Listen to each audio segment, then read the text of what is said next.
It was 3:00 a.m., and Karen was banging on my door like she was the sheriff. Not knocking, banging. Fists slamming into wood, voice shrieking like a siren in the dead silence of the night. I jolted awake, confused, half asleep, wondering if there had been an emergency. For a brief moment, I thought maybe something had happened, maybe a neighbor needed help, maybe there was a break-in, but no. It was Karen. Her fury cut through the night like a knife. "Open this door right now," she screamed, as if I owed her an explanation for simply existing. I opened it, still groggy, wearing nothing but a t-shirt and sweats. I blinked hard, trying to understand what was happening. Karen stood there in her bathrobe, arms crossed, face red, chest heaving like she'd run a mile just to get here. Behind her, the quiet lake shimmered under the moonlight. Beautiful, peaceful, until now. "You can't park that truck here," she snapped, pointing toward my driveway. "It's past curfew for non-permitted vehicles. And your porch light, too bright. You're disturbing the peace. This is a private community and we have rules." I stared at her in disbelief. "I'm sorry, what?" She didn't even pause. "There's no overnight occupancy allowed for new residents until they're approved by the HOA. You need to vacate immediately. No exceptions. That's the rule." I raised an eyebrow. "You came to tell me this, at 3 in the morning?" She crossed her arms tighter. "Rules are rules. If you don't like them, you shouldn't be here." The irony of her statement hit me hard. I had bought this house legally, closed on it last week. It was mine. Fully paid. And this was my first weekend here, away from the stress of my job, a job she had no idea about. "Ma'am," I said, trying to stay calm, "I own this house. I have the deed. I have the right to be here." Her lips curled. "You think you can just show up, ignore the HOA regulations, and pretend like you're above it all?" Her tone wasn't just aggressive, it was personal. Like I had insulted her by breathing the same air. I should have closed the door right there and walked away. But she kept going. "People like you always think the rules don't apply to them. You don't even have a proper HOA parking sticker. You're already a nuisance, and now you're being defiant. I'm calling the police." I stepped onto the porch, calm as ever. "And tell them what? That your new neighbor turned on a porch light and parked in his own driveway?" She shook her head furiously. "You don't belong here. You're not like the rest of us. This is a clean, organized, well-maintained community, and we don't need outsiders disturbing the order." That word, outsiders, it carried a weight that went beyond just neighborhood rules. She didn't care that I was new. She cared that I didn't fit into her vision of this lakefront utopia. I wasn't dressed like them. I didn't have lawn decorations. I hadn't attended the HOA mixer barbecue last month. I was different. And to her, different meant threat. I chuckled, just a little. Not because it was funny, but because of how absurd it all was. "Karen," I said, "I moved here for peace. I'm not looking for trouble. Go back to sleep." That only made her angrier. "Oh, you'll see what trouble looks like. I'm calling 911. They'll remove you. You want to act tough, you'll see how fast you get humbled when the law shows up." I gave her one last chance. "Are you sure you want to do that?" She stared at me like she already won. "You have no idea who I am. I'm the head of the HOA. And I will protect this community." That's when I realized she truly believed she was untouchable. That she ran this place like a kingdom, and anyone new had to kneel before her throne. I stepped back inside and closed the door slowly. I didn't argue. I didn't raise my voice. I just went to the kitchen, poured myself a glass of water, and waited. She had no clue who I was either, and that was going to be the part that shook her. As I sipped, I heard her on the phone through the window. Yes, officers, there's a man refusing to leave private property. No, he doesn't have approval from the HOA. Yes, he's being hostile. He might be dangerous. Dangerous? Really? I had barely said more than 10 words. But that's how people like her play the game. Make themselves the victim.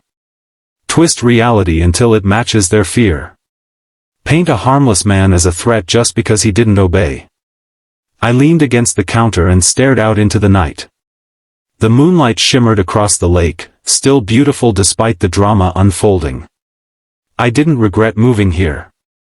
Not even close. But I was starting to see that peace would have to be earned, by putting people like her in their place. 10 minutes later, I saw flashing lights. The police had arrived. And Karen was already walking toward them, pointing in my direction like I was a burglar. I didn't panic. I didn't flinch. I just waited. I knew exactly what I was about to do. And it would flip the script in a way she never saw coming. The red and blue lights reflected off the glass of my front windows, painting streaks of color across the living room walls.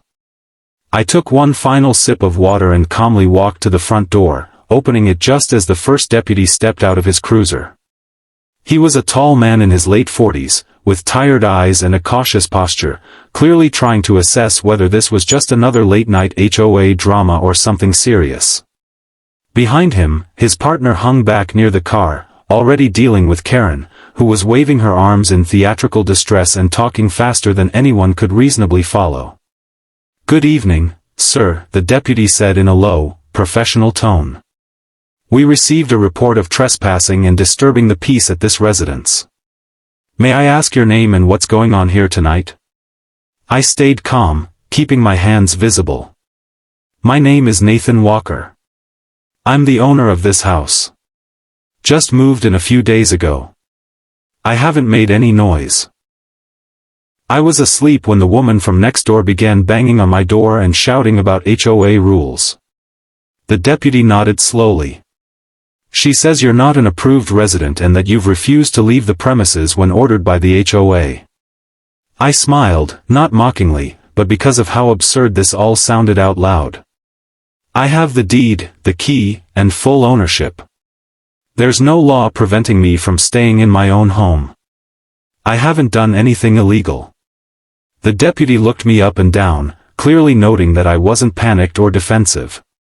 "Do you mind showing me identification, sir?" "Not at all," I said and reached into my wallet. I handed over my driver's license and then, with a slow, practiced motion, I flipped open the black leather badge wallet I'd kept closed all night. The golden eagle, the seal, the unmistakable government lettering, it all gleamed in the porch light. The deputy's eyebrows rose as he read the words, "United States Federal Agent, Homeland Security." His whole body language changed. What had started as a routine check-in was now something else entirely. "Agent Walker," he said more respectfully. "I didn't realize you were with Homeland. If I may ask, why didn't you lead with that?" I gave a soft shrug. "Didn't seem necessary. I'm not here in any official capacity. I'm just trying to enjoy a quiet weekend in my new home.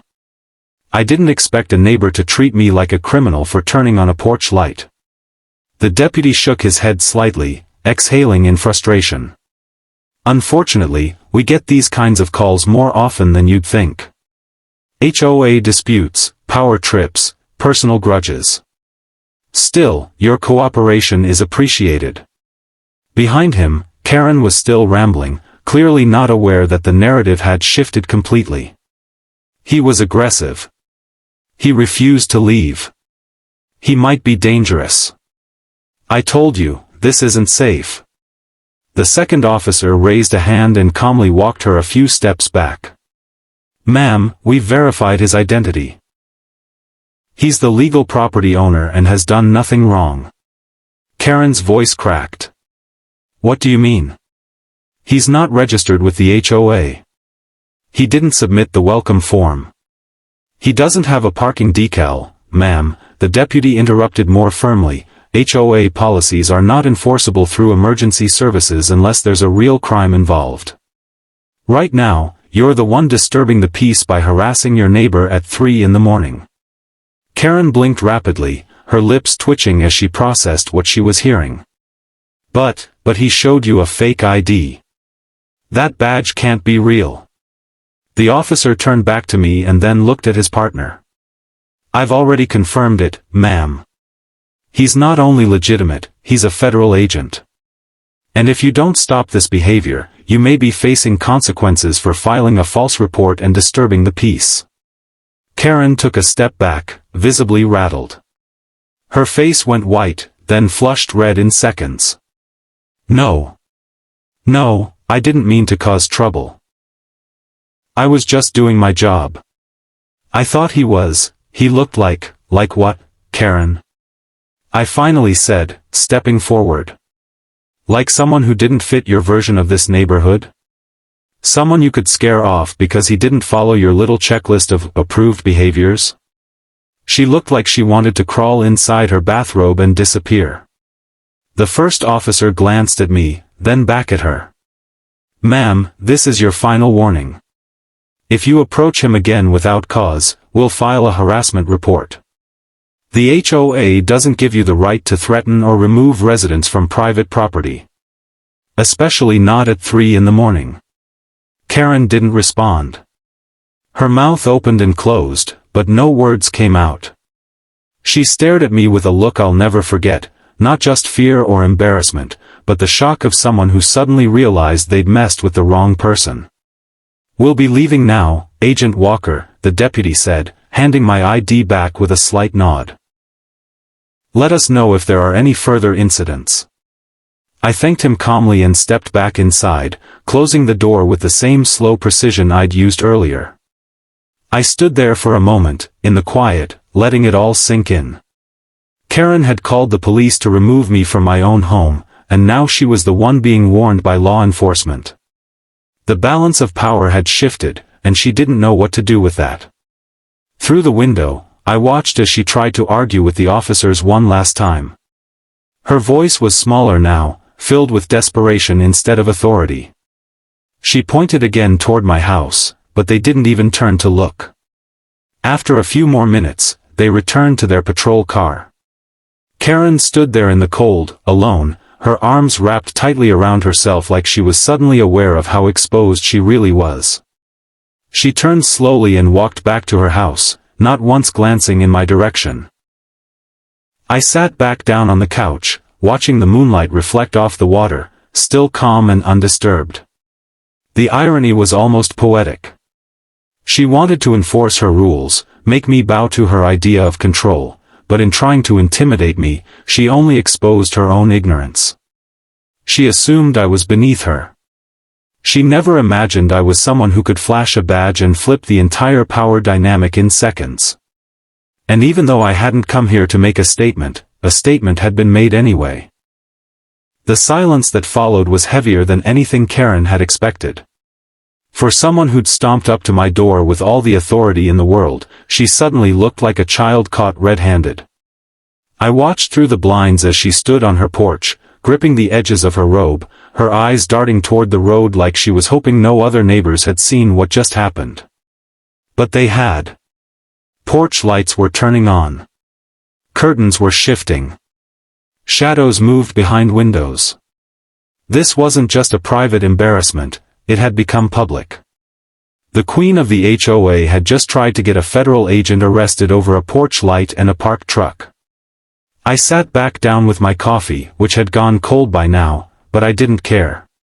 I wasn't mad. Not even annoyed. I'd seen this type of behavior before, in the field, on the job. People like Karen always think they hold the power until someone stands up to them. But the thing about power is, it's not real when it's based on fear. And hers had just evaporated. The next morning, I opened the blinds to find the lake shining under the early sun, peaceful and still. For a second, I could almost pretend the night before hadn't happened. But then I saw her again. Karen. She was pacing near her driveway, phone pressed to her ear, whispering with a hand cupped around her mouth like she was leaking state secrets. A neighbor walked past her with a dog, barely offering a nod. Karen opened her mouth like she was going to speak but stopped. The neighbor kept walking. That was new. I made myself some breakfast and went outside to eat on the porch. As I sat down, another neighbor, a woman in her 60s, waved and called out, "Good morning. Welcome to the lake." I smiled and waved back. "Thank you. It's beautiful out here." She walked a little closer, dropping her voice to a friendly hush. "Don't mind Karen. She's been the self-appointed sheriff of this place for years. Most of us just ignore her. But what you did last night... well, let's just say people are talking. In a good way."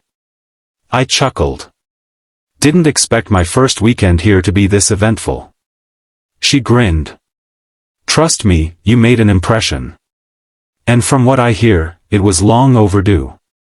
A few hours later, I got an email notification, an invitation to the next HOA board meeting. The message was a mix of passive-aggressive and overly formal, to discuss integration into the community and mutual understanding of expectations. I almost deleted it. But something told me I should go.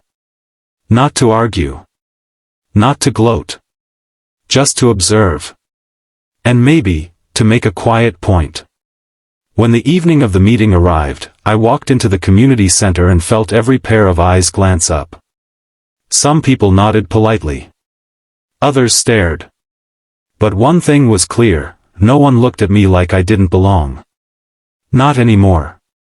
Karen was at the head of the table, sitting rigid with a stack of printed documents in front of her, as if paper could protect her now. She didn't speak when I entered. Didn't even look up. The meeting started with the usual HOA routine, budget discussions, landscaping complaints, someone arguing about dock access. Then, one of the board members, a man named Roger, shifted the topic. "We've had some incidents lately that raised questions about how we treat new residents." A few people murmured. Roger continued, "I think it's important that we remember, while the HOA has guidelines, it's not above the law. And we certainly shouldn't weaponize it against anyone." His eyes flicked toward Karen for just a second. She fidgeted with her pen. Another board member, a younger woman, added, "There's also been talk about revisiting our nighttime enforcement policies. No one should be knocking on doors at 3 a.m. That's not safety, that's harassment." Karen finally spoke. "I was only trying to protect the standards of the neighborhood. I didn't know who he was. He could have been, what?" I said quietly, interrupting for the first time. The room went still. Karen swallowed hard. "I didn't mean. I mean, he hadn't filled out the paperwork." He didn't look like what?" I asked, my voice calm but firm. She looked around the room, searching for support, but no one jumped in. "Like someone who belongs here?" I asked again. "Because I do. I paid for my home. I followed the law. What I didn't do was ask for your approval." She lowered her eyes, hands clenched on the table. "I'm sorry," she muttered. The room remained silent. No dramatic confrontation. No shouting. Just that one, small, heavy apology from someone who had finally run out of excuses. Roger cleared his throat. "Perhaps we should vote on whether our HOA enforcement approach needs restructuring." A few people nodded. Someone clapped, awkwardly. The meeting ended soon after. I walked out slowly, not in a rush, feeling the air shift just slightly around me. As I passed Karen near the doorway, she looked up. "I really am sorry," she said again, voice almost breaking. I paused. "I'm not expecting you to like me, Karen. But you don't get to control people just because you have a clipboard and a title. If you want respect, you earn it." She nodded, her expression unreadable. Maybe she got it. Maybe not. But it didn't really matter. The illusion of her control had been shattered. She wouldn't make that mistake again. I walked back to my home, the sun dipping low across the lake, the water catching fire with gold and orange reflections. That night, I turned on my porch light, full brightness. And no one said a word. The days that followed felt like a completely different chapter in the same book. The woman who once stormed my door in the dead of night, hollering about porch lights and pickup trucks, had suddenly gone quiet. Not silent, just quieter, smaller. Karen still walked her usual loop through the neighborhood, clipboard tucked under her arm like a security blanket, but her pace was slower, her eyes a bit lower, her posture less commanding. The Karen who once spoke to people like a school principal scolding unruly children was now more of a ghost in her own empire.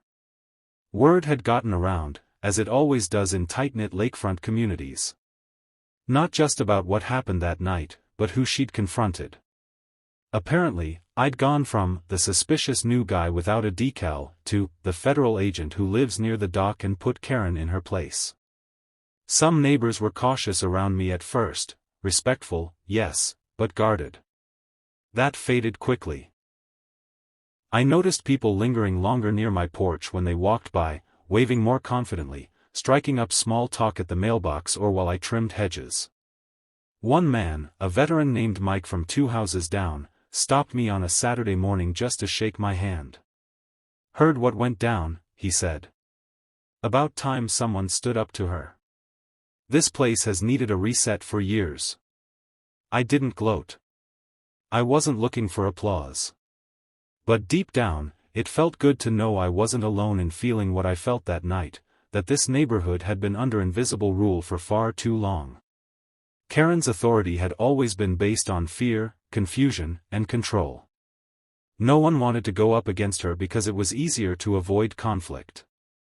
But conflict had come to my doorstep, and instead of folding, I had answered with calm certainty, and a badge that left no room for doubt. At the next HOA meeting, the atmosphere had changed. People talked more freely, with fewer nervous glances in Karen's direction. Proposals were questioned. Decisions were debated. For the first time, the board felt like a group of neighbors, not Karen's court of loyal subjects.